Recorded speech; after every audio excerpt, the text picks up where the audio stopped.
আজকে আমরা আলোচনা করব কিভাবে KeyShot 11 পিসিতে খুব সহজে ইনস্টল করবেন। ইনস্টলেশনের জন্য আমরা প্রথমে KeyShot ফোল্ডারে চলে যাচ্ছি। সেখান থেকে আমরা রিডমি ফাইলটাকে ঠিকমতো পড়ে নিচ্ছি। KeyShot 11 এর ইনস্টলেশনে যে গাইডলাইনগুলো আছে সেগুলো রিডমি ফাইলে সুন্দরভাবে দেওয়া থাকবে। এটাকে আমাদের খুব ভালোভাবে পড়তে হবে।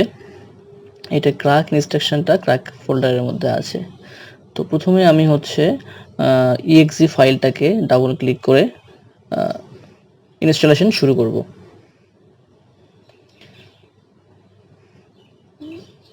নেক্সট দিয়ে ইনস্টলেশনের নেক্সট স্টেপে চলে যাব।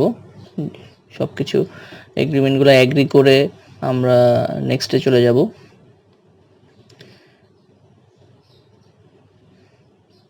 এখানে installation for others and installation for me দুইটা অপশন আছে। ইনস্টলেশন ফর মি মানে হচ্ছে এটা আপনি শুধু ইউজ করতে পারবেন অ্যাজ এ অ্যাডমিন হিসেবে। এখান থেকে ডিফল্ট সব কিছু রেখে আমরা নেক্সটে চলে যাচ্ছি।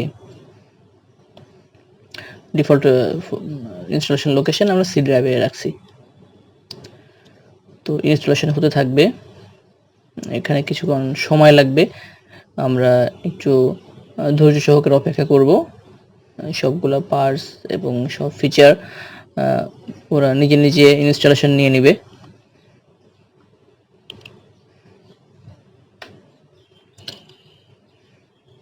KeyShot এখন খুবই জনপ্রিয় একটা রেন্ডারিং সফটওয়্যার। এটা দিয়ে খুব সহজে রিয়েলিস্টিক রেন্ডারিং করা যায়। ব্র্যান্ডিংয়ের জন্য কোনো প্রোটোটাইপ তৈরি করে সেটার ভিজুয়াল আউটলুক প্রেজেন্টেশনের জন্য, অ্যানিমেশন তৈরির কাজে সব কিছুতে খুব ইজিলি এই সফটওয়্যারটা দিয়ে আমরা এই কাজগুলো করতে পারি। আমাদের ইনস্টলেশনের প্রোগ্রেস অলমোস্ট কমপ্লিট। এটার ইনস্টলেশনের আগে কিন্তু আমাদেরকে অবশ্যই মানে ক্র্যাক করার আগে অবশ্যই আমাদের যে উইন্ডোজ অ্যান্টিভাইরাসটাকে অফ করে নিতে হবে। ঠিক আছে, আমি দেখিয়ে দিলাম কিভাবে উইন্ডোজ সিকিউরিটি অফ করতে হয়। তাহলে এটা ক্র্যাক করতে কোনো সমস্যা হবে না। আদারওয়াইজ ক্র্যাক ফাইলটাকে উইন্ডোজ সিকিউরিটি করাপ্টেড করে দিতে পারে। যাই হোক, আমাদের ইনস্টলেশন প্রোগ্রেস শেষ। এখান থেকে আমি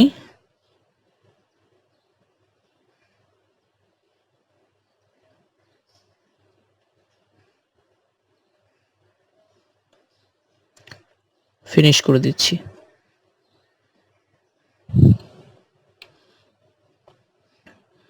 এবার আমাকে সফটওয়্যারটাকে ক্র্যাক করতে হবে। ক্র্যাক মানে হচ্ছে আমরা এটাকে অ্যাক্টিভেট করব কিজেন দিয়ে। তো দুইটা প্রসেস, ঠিক আছে। এখানে আমরা হচ্ছে কিজেনটাকে রান অ্যাজ অ্যাডমিনিস্ট্রেটর করে ওপেন করে নিচ্ছি। এটার মাধ্যমে আমাদেরকে KeyShot LYC ফাইলটা অ্যাক্টিভেট করতে হবে। তার আগে আমরা যে ব্যাশ ফাইলটা KeyShotের exe ফাইলটাকে কপি করে এই লোকেশন KeyShotের হচ্ছে ইনস্টলেশন লোকেশনে পেস্ট করতে হবে। অ্যান্ড দেন আমাদেরকে হচ্ছে কিজেন দিয়ে রান অ্যাজ অ্যাডমিনিস্ট্রেটর দিয়ে এটাকে হচ্ছে ওপেন করে আমাদের একটা সিস্টেম ফাইল বা কি ফাইল জেনারেট করতে হবে। এটা ডেস্কটপে সেভ করাই বেটার। দেখবেন সিস্টেম কি রাইট সাকসেসফুলি। এখন আমরা KeyShotটাকে ওপেন করব। ওপেন করে লাইসেন্স কি হিসেবে আমরা KeyShot.lyc ফাইলটাকে দেখিয়ে দিব।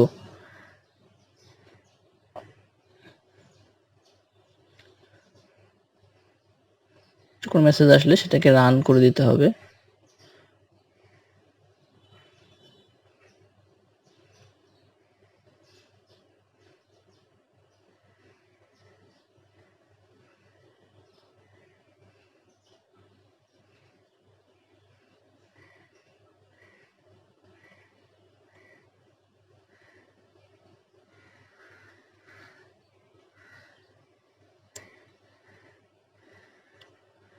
এখানে একটু পড়ে নিয়ে আমরা আমাদের কাছে একটা সিরিয়াল কি আছে, ঠিক আছে, আমি অ্যাক্টিভেট করব, এই জন্য অ্যাক্টিভেটে ক্লিক করে নেক্সটে চলে যাচ্ছি। এখানে 4 ভাবে এটাকে অ্যাক্টিভেট করা যায়। আমাদের কাছে যেহেতু .lyc এই কি ফাইলটা জেনারেট করা আছে, তো এই 4টা অপশন থেকে আমরা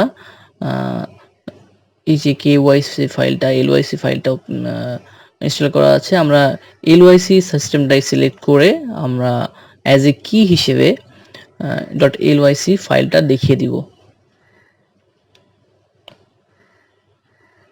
আমি দেখিয়ে দিয়েছি, এখন এটাকে ফিনিশ করে দিচ্ছি।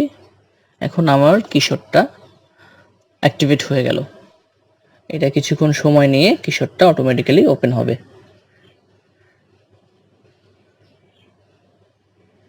দেখেন KeyShot 11 এ অনেক ফিচার আপগ্রেড করেছে, আউটলুকটা চেঞ্জ করেছে, তো ডিফারেন্সটা বুঝতে পারবেন।